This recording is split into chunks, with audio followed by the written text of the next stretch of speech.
Is going on, Locks Mob, and welcome back to the Locks DFS NHL breakdown. I am your host, Narang, and I will be breaking down this 3-game main slate we have on Friday, December 28th on DraftKings.com. Before I do that, real quick, if you guys want to follow me on Twitter, you can do that right here at ReallyAddy. Go ahead and tweet at me any questions you want, personal questions, DFS questions. I got your back on anything. So that's that. Yeah, so we're coming off a 13-game slate yesterday. It went really well. We cashed on FanDuel. Shout out Brent Burns with that goal at the end. Even though I think we were in before that, but shout out Brent Burns anyway. And then DK went really well. The core plays did super good, so I know a lot of members cashed on DK. So it was a really good day. And we got a 3-game in the day, which typically isn't great, but a lot of these teams give up a lot of goals. They rank up there in expected goals against per 60.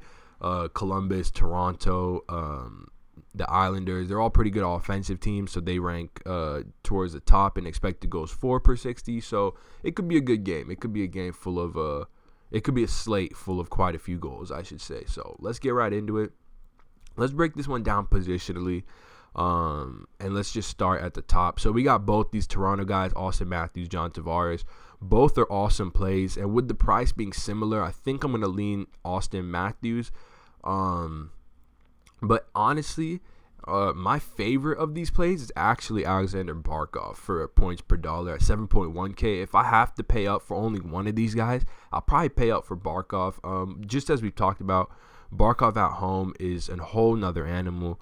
As you can see, he averages almost 2.1 full fantasy points per game more at home. The reason for this is because when they're at home, Florida can match up that Alexander Barkov line against the depth lines of the opposing teams, as opposed to when they're on the road. They typically get matched up against the opposing team's best defensive line.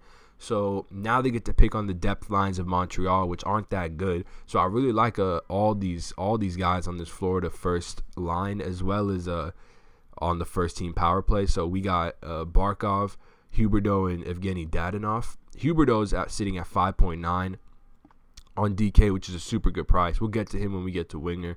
But yeah, I think my favorite is Barkov. If you want to pick between Austin Matthews or Tavares, when the price is close, I typically always go Austin Matthews just because he's going to give you a slightly higher shot floor. He's asked to do a little bit more on his line because Tavares skates with Mitch Marner, who sometimes carries that load offensively.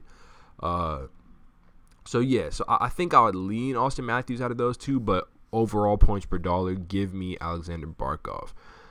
Coming down a little bit, we have these Islanders centers, which are in interesting spots, like Brock Nelson. He's probably my favorite of the two because Matt Barzal did get a bit of a price hike at 6.1K. Certainly is still in play, but I'll probably side with Brock Nelson. He's centering Anders Lee and Josh Hosang, which is a guy I'm going to definitely talk about on that first line. And they also correlate on the first team power play. Brock Nelson and Anders Lee, and Josh Hosang is on the second team power play. So I really like getting Brock Nelson here at 5K. He's a guy that has shot the puck a lot this year. He's got an iCourse 4 per 60 over 14. He's going up against the Ottawa team, as you guys can see here. Ottawa ranks last. I have this filtered by the 6 teams that are playing tonight, and then I filtered it by expected goals against per 60. As you can see, Ottawa is last on that list, so you do want to be overweight on some of these Islanders. And I think Brock Nelson's a good line to start with because you can stack up that entire line with Anders Lee and Josh Hosang for pretty cheap. Another guy I want to talk about real quick is the other side of this Toronto game, and that's Pierre-Luc Dubois. He's just underpriced on both sites, actually, at 5.7K on DraftKings. He is centering that first line, as you guys all know. He centers that first line for Artemi Panarin and Cam Atkinson. Not asked to do a lot of the shooting on that line, although he is shooting the puck a lot more than he has in years past. But he's really emerging as a true two-way player, a true two-way stud, I should say. Correlates with all these guys on the first team power play as well. So I really like I expect Columbus-Toronto to be a back-and-forth game, a lot of goals to be scored. So if you want exposure to that first line of Columbus, I like it in Pierre-Luc Dubois. Moving on to winger, I love Cam Atkinson on FanDuel more than on DraftKings because on FanDuel he's like not too priced up, but on DraftKings he's the most expensive winger by far. So I mean, he is the highest rate shooter on the slate, actually, outside of Mike Hoffman and Gallagher if he plays. and he's stepping into a good matchup. If you can afford him, he's certainly in play, but I think for my money, I'd prefer to get one of these centers if I'm paying up for Atkinson. And the main reason for that is because Artemi Panarin is 6.1K.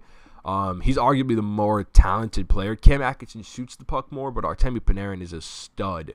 And he's $1,400 cheaper on the exact same line and exact same power play. So don't really see a reason to go to Cam. I'd rather just go with Panarin. So I like him a lot. I like both Dadonov and Huberdeau a ton. I think on a 3-game slate, you're more than welcome to just full stack that line, even pair it up with Keith Yandle or someone in defense. Just because there's only 3 games, so definitely don't hesitate away from just full stacking your favorite line or your favorite couple lines. So yeah, those two. Anders Lee sitting at 5.2K. All right, I talked about him in relation to Brock Nelson. Same thing really, but he is the primary shooter of this line.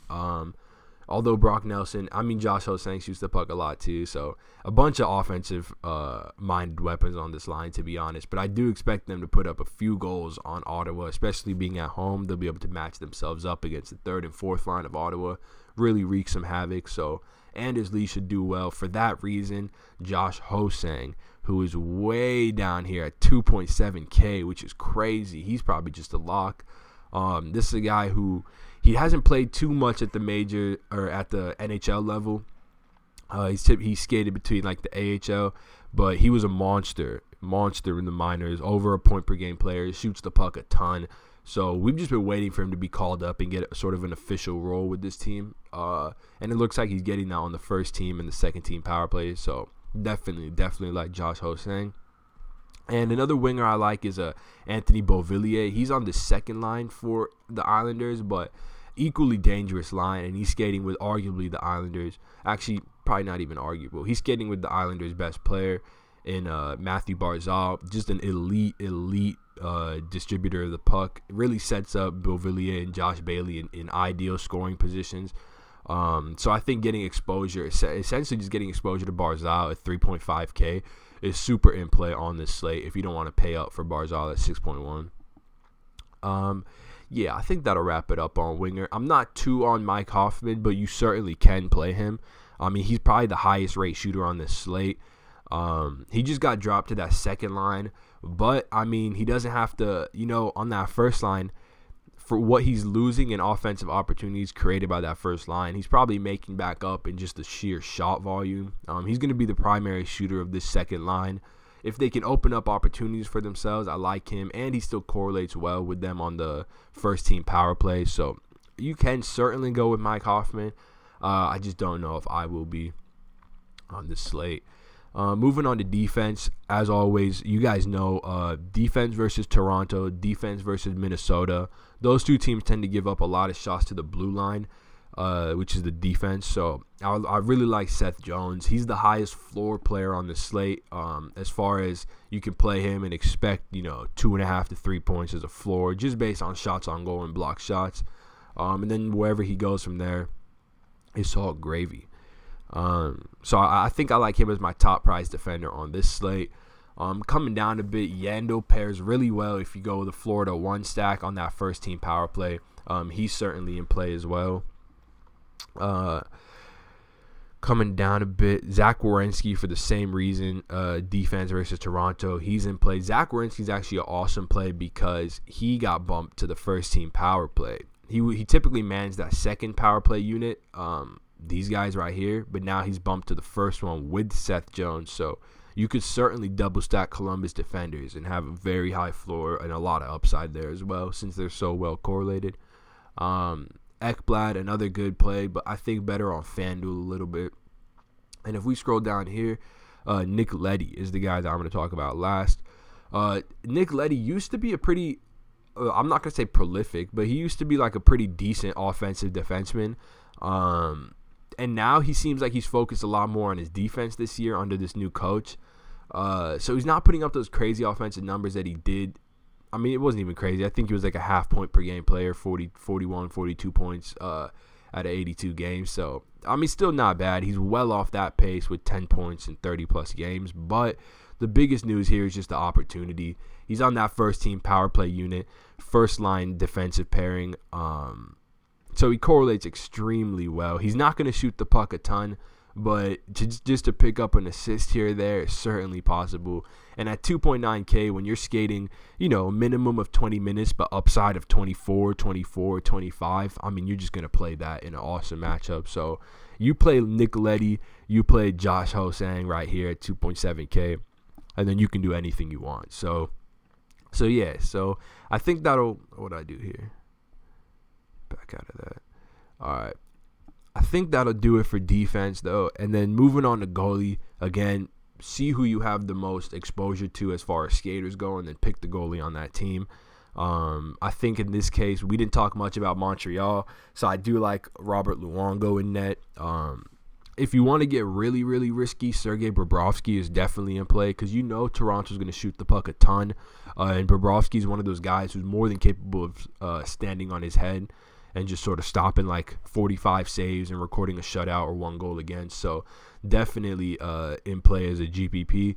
And since they're the same price, I think it's fairly safe to say Luongo for cash, Bobrovsky for GPP, and then move on from there as far as goalie goes for me. So yeah, with that all being said, guys, thank you so much for finding your way back to this video. If you enjoyed, please do like, comment anything you want, and subscribe, and you will be entered into our giveaway to win a free NHL, NBA, or NFL season pass. It's up to you. So yeah, just like, comment, and subscribe. And thanks again for checking out this video. I will see you all for Addy's action tomorrow, and then the NHL video on Monday. Peace.